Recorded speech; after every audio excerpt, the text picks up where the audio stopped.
Fala galera, aqui é o Drake, e se as inteligências artificiais pudessem criar armas de guerra futuristas e soldados poderosos, mas somente você soubesse manipular o código para parar isso, o que você faria? Começamos vendo um discurso do lendário Kevin Flynn, que há décadas pensava em um mundo completamente digital, e em como essa existência poderia se encontrar com a realidade. Esse era o seu sonho, e em vida, o cara foi o maior desenvolvedor de jogos da história, pois inventou os dois maiores que existiram, o Tron e o Space. Ao longo dos anos acabou fundando a empresa Encom, ainda na época dos fliperamas, e essa ideia se expandiu até virar uma das maiores multinacionais de tecnologia do planeta. Apesar disso, tudo foi piorando após o sumiço do fundador. Então agora os gestores buscam revitalizar o legado dessa gigante da tecnologia, e eles têm conseguido isso com a gestão das irmãs Kim. Ambas assumiram depois do afastamento do herdeiro original dela, chamado Sam, e para não ficar para trás, a principal concorrente da Encom também começou a fazer algo a respeito. Essa é a empresa chamada Dillinger, que acabou de anunciar o seu novo CEO, o Julian, que além de tudo, é o neto do fundador.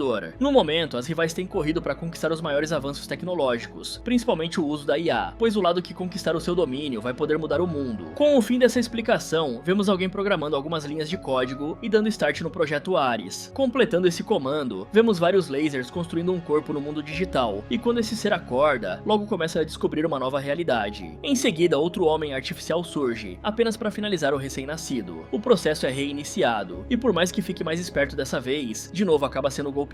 Esse ciclo vai continuando até o ponto em que o programa evoluiu e começou a destruir vários oponentes ao mesmo tempo. E a cada falha, o ciclo é reiniciado e aprimorado mais um pouco. Em certo ponto, o Ares recupera uma arma desenvolvida pela Dillinger, até que um rosto começa a se comunicar. Descobrimos que o programador por trás disso é o Julian, que explica para sua criação que ele é apenas uma área de programação para o software de defesa. Fora que o empresário nomeia sua criação como o controle mestre, fazendo com que o mascarado se curve em sua presença. Por outro lado, vemos alguém no meio das neves, e todo o caminho foi percorrido para reativar a eletricidade. Essa viajante, chamada Eve, logo volta para o seu acampamento, e ao entrar no seu alojamento, é visível que aquele local foi completamente abandonado há um tempo. Inclusive, na tela de um dos computadores, há uma foto das duas irmãs, e ao dar play em um vídeo, a gestora vê um recado deixado pela Tess. Nele, a mulher lamenta por não terem conseguido concluir seus planos da maneira que pensavam, mas mesmo assim, a moça fica feliz, porque sempre estará ao lado da Eve. Outra questão é que ela não tá sozinha, porque o Seth também veio nessa viagem, e ao analisar as informações, fica nítido que uma das CEOs era realmente obcecada pelo caso da família Flynn. Se você tá assistindo a esse resumo e não sacou algumas referências, vale lembrar que esse filme faz parte da franquia de Tron, uma odisseia eletrônica. O primeiro filme foi lançado lá em 1982 e conta a história do Kevin, que logo é sucedido pelo seu filho Sam, no longa de 2012, chamado Tron, o Legado, e essa é a terceira história da trilogia. Voltando pro filme, fica claro que não há tempo a perder, pois como conseguiram arrumar energia elétrica, precisam começar a trabalhar e um disco de códigos começa a ser rodado. Por outro lado, vemos o Julian em uma apresentação, e nela comenta sobre a rivalidade da empresa da família com a Encom, assim como também incentiva os ouvintes a pensarem se o mundo digital fosse real. A sua ideia é seguir por essa linha, e quando a demonstração começa, todos os convidados colocam óculos, e os lasers iniciam uma construção na frente de todos. Quando conclui esse processo, o Julian explica que esse é um tanque anfíbio de alta tecnologia militar, e mais avançado do que qualquer outro em todo o mundo. Esse exemplo serve para mostrar que é possível projetar qualquer armamento de alto nível de um jeito rápido e fácil. Porém, isso ainda não é tudo, pois além de oferecer uma alternativa ao desenvolvimento de equipamentos militares, o engravatado ainda mostra que é possível criar soldados em pouquíssimo tempo. É nessa oportunidade que o Ares é apresentado ao público como um guerreiro perfeito, que pode ser produzido, reconstruído e manipulado. Claramente, isso interessa a todos ali, e um general pergunta se esse ser artificial realmente é controlável. Enquanto o Julian explica que sim, o cara cibernético começa a usar suas habilidades para analisar a chance de chuva. Depois de concluir esses cálculos, logo brinca sobre esperar que todos tenham como se abrigar, o que acaba sendo o marketing perfeito pro desenvolvedor. A Elizabeth assiste a essa apresentação e parece não gostar muito. Mais tarde, o Ares observa os pingos d'água e logo consegue segurar um vagalume. Seu criador fica um pouco assustado presenciando essa atitude. Nisso, a sua mãe aparece já criticando essa reunião comercial que aconteceu ali. Ao ver a senhora, o soldado começa a contar sobre a história dela, como o fato de ter sido a antecessora do seu filho na empresa. Nesse momento, a mulher lembra que mesmo tendo saído do comando, ainda fez uma boa administração, e deixa claro que não foi substituída, e sim apenas deu à luz ao seu menino. Acontece que o assunto é cortado no momento em que o Ares e o veículo se desfazem, e o pior é que o Julian escondeu o fato de que as suas criações duram apenas 29 minutos. Isso é um grande problema, porque é errado mentir para possíveis investidores, e como se isso não bastasse, o conselho da corporação dará apenas mais 6 meses pro rapaz conseguir projetar algo. Mas essa situação crítica ainda não é o fim, porque o bilionário garante que arrumou uma alternativa para lidar com o buraco no seu projeto. Já o barbudo barbudo acorda no mundo digital completamente assustado. Afinal de contas, deve ser bem estranho ser desintegrado. Voltando pra dupla no Ártico, é nítido que o Seth se sente incomodado com toda essa investigação obcecada da sua parceira, que se aproxima pra conversar. E antes de sequer dizer algo, a Eve é obrigada a voltar pro computador, porque um código de dupla hélice surge do nada na tela do PC, o que significa que pode ser uma codificação permanente. E vale lembrar que essa estrutura é basicamente aquilo que define o DNA, já que constitui um ácido muito importante e carrega as informações genéticas. Continuando com a história, a dupla logo vai pro lado de fora, e a programadora grava um vídeo para registrar o teste de estabilidade de barreira, que é de 29 minutos. Naquele momento, o experimento é iniciado, e os lasers simplesmente criam uma laranjeira do nada, e a contagem regressiva é acionada. Em paralelo, vemos o Ares em sua base, repetindo as palavras do seu criador, a respeito da sua utilidade como soldado. Aí a Athena surge alertando seu comandante de que todos os preparativos foram concluídos e questionando como foi a sua experiência. Ele explica que dessa vez, conheceu mãe e filho, assim como teve contato com a chuva, e a sensação foi tão diferente que é como se pudesse sentir ela. Essa experiência deixa a sua subordinada impressionada, e o barbudo continua visivelmente perdido nos seus pensamentos. De volta pro mundo real, vemos o AJ e a Erin tentando fazer contato com a Eve, mas nenhuma das chamadas é atendida pela CEO, justamente em um dia tão importante em Encon. A administradora não comparece por ainda estar no Alasca averiguando o experimento, que no fim permaneceu estável por mais de 29 minutos, ou seja, o código de permanência foi encontrado, e quem tá tramando contra isso é o Julian, e os noticiários contam que a sua rival não vai comparecer justamente no dia em que a continuação do videogame Space será anunciada. E então a Elizabeth chega pra questionar seu filho, que parece um pouco alterado, e há motivo pra isso. O maluco simplesmente decidiu hackear a corporação rival por saber que a Eve possui as respostas de que precisa. Aí vemos o início da operação, e quando os seus sistemas entram na rede da Encon, descobrimos um mundo digital, em que os soldados vermelhos se preparam para se infiltrar na grande fortaleza azul. Na mesma hora, um dos técnicos nota que há algo de errado com o servidor, mas a essa altura os invasores já estão mirando no núcleo e pretendendo extrair tudo relacionado às irmãs Kim.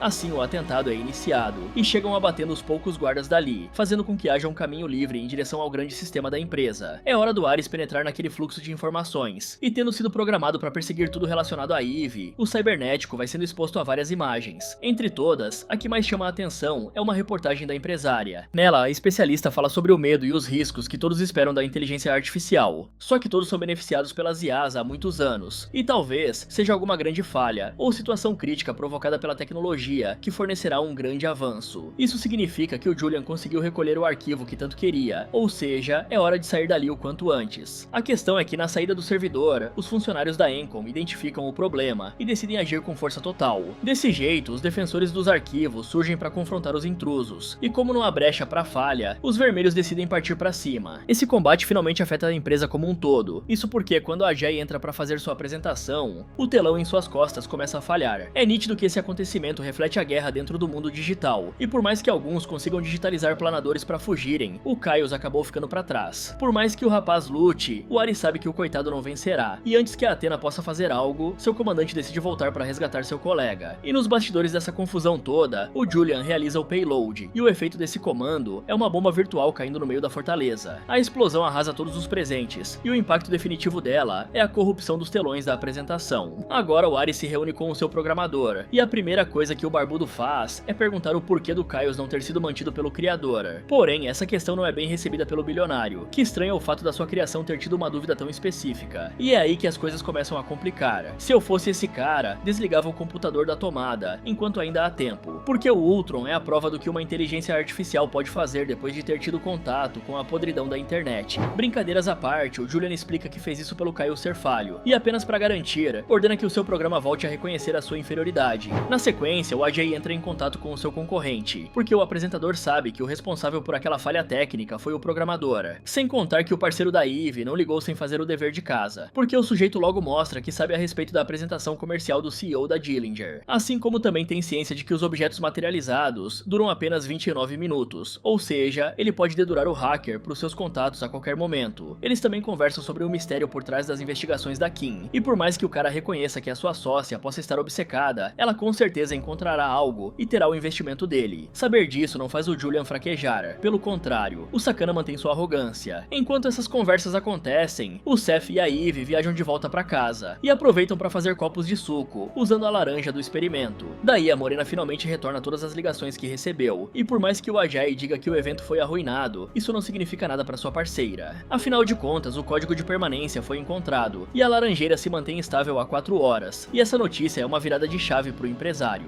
Apesar dessa boa notícia, o homem lembra que o Julian provavelmente sabe dessa descoberta, o que leva a mulher a garantir que irão proteger aqueles dados. Por outro lado, o Ares continua averiguando tudo o que roubou da Encom, e durante essa navegação, descobrimos que a Tess partiu depois de não resistir a uma doença séria. Só que isso não tem importância, porque o Julian encontra a localização da laranjeira digital, criada há horas atrás. Em paralelo, o casal finalmente chega de viagem, e comemora por ter alcançado o objetivo, e quando ambos entram em seus veículos, o CEO da Dillinger entra em ação. A ideia do maníaco é enviar 3 dos seus programas em uma missão para sequestrar a Eve, e os perseguidores logo encontram a moça. É claro que a coitada acelera ao ver 2 motos futuristas na sua cola, o que faz a polícia também entrar na perseguição por conta do excesso de velocidade. O azar do coitado é que a viatura é partida ao meio por um paredão de laser deixado por um dos adversários, e no meio da perseguição, a desenvolvedora consegue despistar o Ares, mas não tem a mesma sorte com a Athena, e a única saída é se esconder em um estacionamento. E nem isso dá certo, afinal de contas, a sequestradora segue seus rastros e conseguiria cumprir seu objetivo, caso a Eve não pensasse mais rápido e acelerasse a moto contra a cibernética. O impacto faz a sacana se espatifar no chão, e o Ares nota que há algo de errado. Enquanto a desenvolvedora tenta se recompor, ela nota que a sua inimiga já se levantou. Conforme a maníaca se aproxima correndo, a Morena faz o possível para conseguir não só erguer a moto digital, como reconfigurar seus comandos, e enfim conseguir assumir seu controle. Nesse momento, a Athena é facilmente despistada pela administradora, e de um lado o Julian nota que alguém desconhecido assumiu a pilotagem do seu veículo. Do outro, o Ares entra em cena novamente, e persegue a garota. No meio desse embate, o barbudo usa o paredão para tentar cercar e pressionar a Eve, só que ela continua firme e forte nessa corrida. A sua salvação acaba sendo um momento em que o mascarado é obrigado a brecar, para não bater em um outro automóvel, e como as coisas estão complicando, o Julian manda seu braço direito usar o laser de partículas. Os dois vão atravessando a cidade e tentando ultrapassar um ao outro, e os irresponsáveis com certeza ferraram o trânsito da cidade toda, com esses rastros, que inclusive podem partir ferro ao meio, então alguém teve seu carro partido ao meio, sem nem ter pago a segunda prestação. Brincadeiras à parte, essa corrida vai ficando cada vez mais arriscada, ao ponto da perseguida acabar caindo dentro de uma caçamba de papel. Por sorte, o Ares ainda não se ergueu, e isso permite a sua fuga. Ao sair correndo, a Eve vai notando que não há outra saída, a não ser se livrar do pendrive sem pensar 2 vezes. Pra piorar, o barbudo chega e se apresenta como o controle mestre, além de exigir a entrega dos códigos, e tudo vai ficando cada vez mais crítico no momento em que não só o helicóptero da empresa Dillinger chega, como também a Athena, e as viaturas aparecem. Junto a isso, os 29 minutos dos digitalizados vão chegando ao fim, e o que resta é disparar um abdutor na direção da programadora, que vai sendo digitalizada pelo inimigo. Em seguida, Elizabeth se enfurece com a loucura do seu filho, porque todos os acontecimentos dessa noite foram registrados e expostos pela imprensa. Ela sabe que o rapaz está distorcendo os princípios da empresa da própria família, mas é nítido que não há nenhum sentimento de culpa dentro dele. Na sequência, descobrimos que a Eve está sendo materializada dentro do mundo digital da Dillinger, e no final do processo, o Ares executa o disco de memórias nela. Como o objetivo deles é tomar os códigos da mulher, ela logo adianta que se livrou do pendrive que armazenava as informações. Porém, aquele dispositivo não é necessário, porque a ideia é tirar a informação da sua memória. O único detalhe preocupante é que fazer isso pode acabar deletando a coitada da realidade virtual e material, e quando a Athena ordena que a ação seja executada, o barbudo lembra que precisam consultar o criador antes. Então, o programa entra em contato com Julian, que mesmo após ser informado de que a extração das memórias pode resultar na finalização da sua rival, ordena que seu serviçal continue com o processo. Até o cibernético lembra que isso pode ser algo extremo e irreversível, mas o bilionário não dá a mínima, e não só insiste na sua ordem, como também se vangloria, e ameaça reprogramar o Ares. Quando essa comunicação é encerrada, o soldado nota que o humano se sente destemido e poderoso, e ao voltar para a reunião, ele decide adiar a extração até segunda ordem. A Athena estranha ao ouvir que o motivo disso é o fato do chefe parecer indisposto. Então o comandante é curto e grosso com a sua subordinada, e determina que vão aguardar mais um pouco. Após essa decisão, todos saem da sala, e apenas os dois ficam juntos, e o Ares pergunta se pode confiar na Eve. Já a traidora entra em contato com o Julian, e informa que o controle mestre pode estar apresentando defeitos. Aí, o empresário manda que as memórias da sua rival sejam extraídas, e reforça que ambos sejam deletados. Vemos que os aliados concordam que o CEO é uma ameaça por descartar tudo e todos, mas esse papo é cortado com a chegada do restante da equipe. Eles vão sendo cercados pelos soldados, e a mulher sequer conversa com o seu ex-companheiro, e antes que uma luta comece, o malandro usa sua arma para estilhaçar o chão da base. Desse jeito, todos começam a cair nessa água de mentirinha, e com esse plano dando certo, o Ares rapidamente resgata a humana, e os dois começam a partir. Em resposta a isso, vemos a Athena ordenando que os seus agentes caçem os fugitivos, que agora vão em direção ao portal de transferência, que é a única forma de voltarem para o mundo real. Os dois vão fazendo o possível para despistar os perseguidores, e o barbudo decide negociar, porque só irá levar ela para fora caso a sua companheira entregue o código de permanência. Acontece parece que o seu plano não é entregar esses dados ao Julian, e sim ficar com eles, e na rota final dessa corrida, o barbudo consegue destruir os adversários, e finalmente mergulhar no buraco. Por consequência, os dois assustam o Julian, que estranha o fato de seres estarem sendo digitalizados sem a sua ordem, e logo de cara o programa derruba os seguranças que tentam impedir sua fuga. O que resta pro canalha é apenas ameaçar sua criação, e ironizar o plano de ambos, assim como o objetivo do barbudo em tomar o código permanente para si. E como só possui 29 minutos para alcançar seus objetivos, ele logo leva a Eve para fora, porque ambos precisam agir o mais rápido possível e logo saem da zona do centro de pesquisas. Como forma de combater isso, o maníaco invoca a Athena e dá o laser pro seu novo controle mestre, além de lembrar que a missão é recuperar a codificação e mandar os adversários para a rede novamente. Ela usa um planador muito louco para iniciar a perseguição, e apesar do Julian estar confiante, a Elizabeth acha tudo uma péssima ideia. Enquanto dirige a Eve, explica que há um backup dos dados na sede de Encom, especificamente em um dos escritórios do fundador Kevin.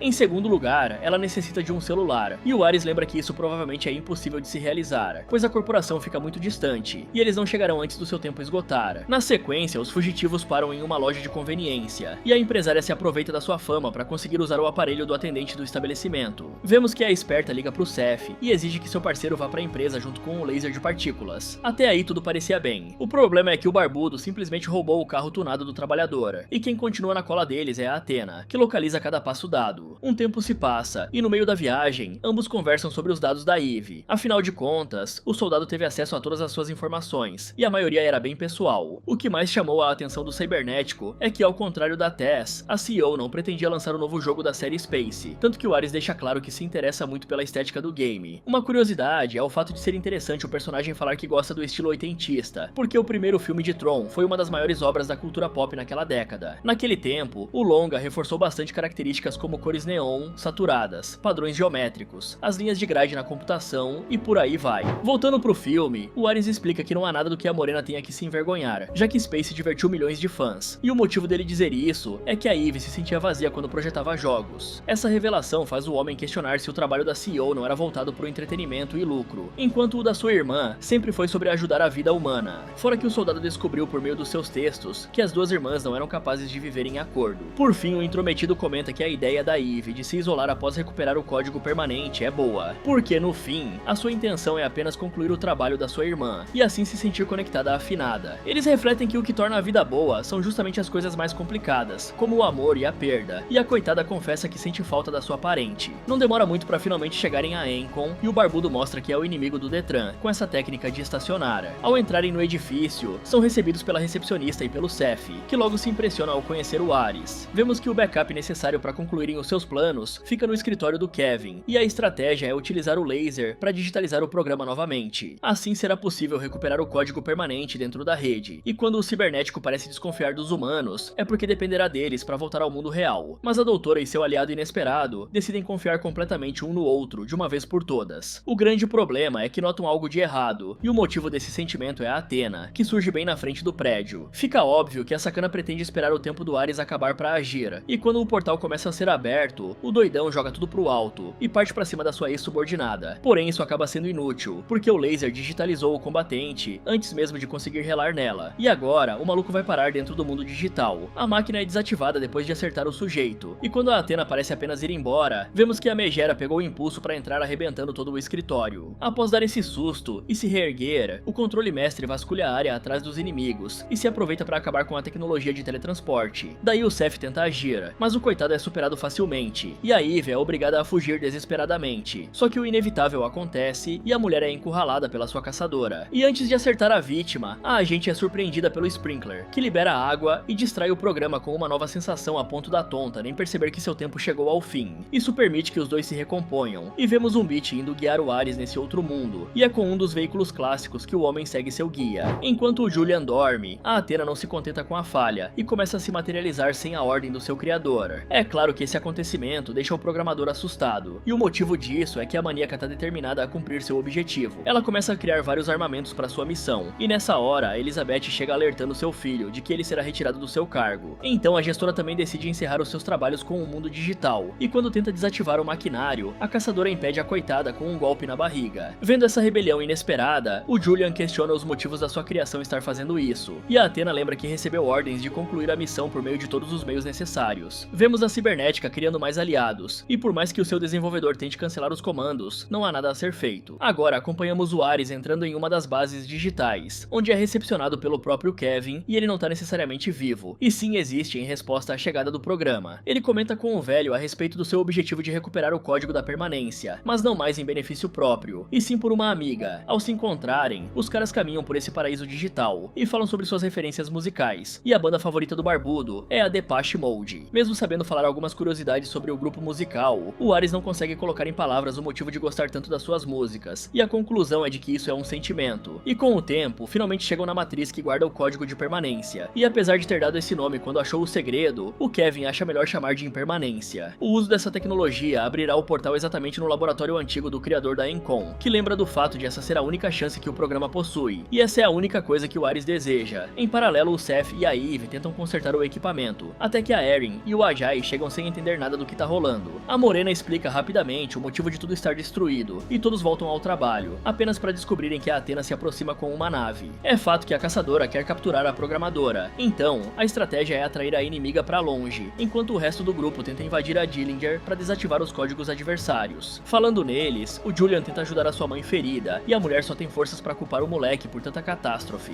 Já a Eve decide continuar seu plano de atrair a sua perseguidora, que primeiramente abate um helicóptero sem piedade. Instantes depois, alguns caças chegam para combater essa ameaça cibernética, e um deles tem seus ataques facilmente defendidos, e os outros programas logo explodem o coitado. Aí a Athena libera vários projéteis que começam a encurralar a CEO, e isso só deixa o resto dos aliados mais tensos. Mas uma esperança surge quando o outro militar surge, não só surpreendendo a maníaca, como também derrubando a nave, e ele merece o selo de craque da partida, porque foi o figurante mais útil que eu vi nos últimos 20 vídeos desse canal. Brincadeiras à parte, a Athena acabou saindo firme e forte do impacto, a ponto de conseguir capturar a empresária de uma vez por todas. Daí o laser de partículas antigo do Kevin começa a se reativar, apenas para trazer o Ares de volta à realidade. E ao sair da realidade, o Barbudo se prepara para agir. A sua aliada segue dentro do tanque criado pelo controle mestre, que insiste em causar caos pela cidade, até o ponto em que seu ex-comandante aparece pro confronto final. E no momento, a sua armadura se torna preta com luzes brancas, e é com o lançamento que o programa consegue destruir o veículo militar. Essa destruição causa ainda mais caos, e o cibernético ajuda a sua companheira, além de revelar que teve a ajuda de um colega para escapar de lá. Quando a ferida tenta explicar o seu plano de hackear a empresa rival, a Athena surge novamente questionando como seu rival ficou tão diferente. Acontece que no fim, isso não tem a menor importância, porque a vingativa quer finalizar ele a qualquer custo, ainda mais pelo fato dele ter jogado tudo que tinha fora. E como a Eve se nega a fugir, o Barbudo insiste para a gestora correr, pois o combate logo começa, e mesmo em desvantagem, o Moreno consegue contra-atacar. Aos poucos a sua desvantagem vai ficando mais nítida, e é praticamente derrotado pela Athena. Por outro lado, descobrimos que o Ajay conseguiu entrar nos sistemas da Dillinger, e essa é a brecha perfeita para lançar um atentado digital ao servidor adversário. A bomba luminosa cai naquela cidade virtual e desativa tudo lá dentro, e de volta à realidade, a Vingadora se prepara para dar o golpe final, que é facilmente defendido pelo Ares. Sem contar que a CEO não deixou seu aliado para trás. Então, é hora do segundo round, em que a diferença de habilidade dos dois fica nítida. Ficando próximo da vitória, o cabeludo explica que ao contrário do que ela pensa, nenhum propósito é determinado, e com a desativação de tudo, o cara garante que a sua oponente não irá mais voltar. Todos comemoram essa reviravolta, e no momento em que a gente descobre que perdeu seus objetivos, ela pergunta quais são as diretrizes do seu ex-comandante, que ainda planeja descobrir. Aí a coitada é desintegrada, e os amigos se sentam para conversar, e a Eve comenta que não pretende mais largar tudo, afinal, teve algumas ideias novas. Saber disso deixa o Ares animado, e em seguida explica que um sábio deu o nome de impermanência para esse código, justamente pelo fato da vida não ter nada que seja permanente. Ele também possui umas ideias de como usar esse poder, e antes que a polícia chegue, o guerreiro desaparece. Na hora em que tudo parece resolvido, o Julian ouve que as autoridades irão investigar a sua empresa pelos ataques recentes que ocorreram na cidade. Dessa forma, o rapaz segue desanimado, mas isso muda ao notar alguns prompts sendo feitos nas suas linhas de código, e antes de ser preso, o louco decide se digitalizar.